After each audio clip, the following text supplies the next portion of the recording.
Assalamu alaikum mes chers amis. Aujourd'hui, nous allons découvrir ensemble l'histoire des trois qualités, une histoire à méditer. À l'époque du prophète, sallallahu alayhi wa sallam, une femme désireuse de se marier énonça les trois qualités que son mari devait posséder. Elle dit doucement: il faut que mon futur mari possède trois qualités afin que je puisse l'épouser. La première qualité, il doit prier toute la nuit. La deuxième, il doit réciter le Coran en entier toute la nuit. Enfin, la troisième qualité, il doit jeûner toute l'année. Les hommes du village étaient alors étonnés de sa demande.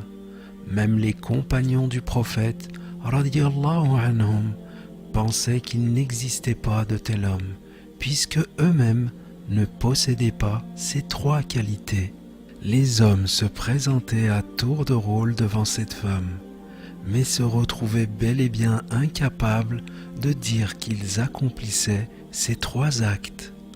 Un jour, un jeune homme se présenta à cette femme et lui dit: marie-toi avec moi, car je possède ces trois qualités. Sans réfléchir et n'écoutant que la parole de l'homme, elle l'épousa. Mais quelques jours plus tard, voyant que son mari ne remplissait pas les trois conditions auxquelles il s'était engagé, elle décida alors d'aller se plaindre auprès de notre prophète bien-aimé, sallallahu alayhi wa sallam, et dit à son mari: laisse-moi, je dois aller voir le prophète pour lui parler de ce problème. Puis en s'adressant au prophète sallallahu alayhi wa sallam, elle dit: j'ai demandé trois conditions pour épouser un homme, mais l'homme que j'ai épousé ne passe pas toutes ses nuits en prière, il ne consacre pas sa nuit à la récitation du Coran, et il ne jeûne pas toute l'année. Ô prophète, m'aurait-il menti? Le prophète sallallahu alayhi wa sallam l'interrogea alors en lui demandant si son mari faisait la prière du Fajr et du Isha à la mosquée. Elle répondit que oui. Le prophète sallallahu alayhi wa sallam lui répondit que c'est donc comme s'il priait toute la nuit. Puis il lui demanda si son mari récitait 3 fois la sourate Al-Ikhlas chaque nuit. Elle confirma.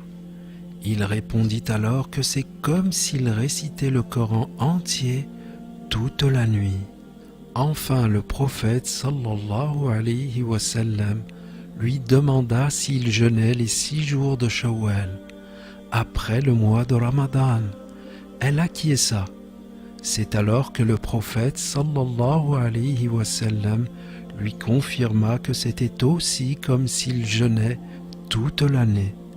Finalement, notre cher prophète sallallahu alayhi wa sallam conclua en lui demandant de retourner auprès de son époux, car il avait respecté tous ses engagements.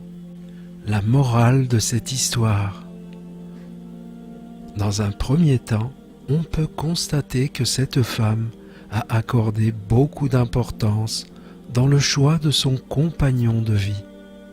Puis on peut constater que certains actes ont beaucoup plus de mérite que ce que l'on pourrait penser.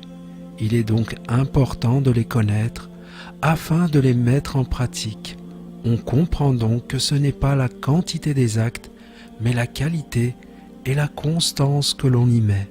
Qu'Allah subhanahu wa ta'ala accepte nos actes et nous accorde une place auprès de notre cher prophète Muhammad sallallahu alayhi wa sallam. Merci de m'avoir écouté mes chers amis, et je vous dis à très bientôt incha'Allah pour une prochaine histoire à méditer sur Dino TV.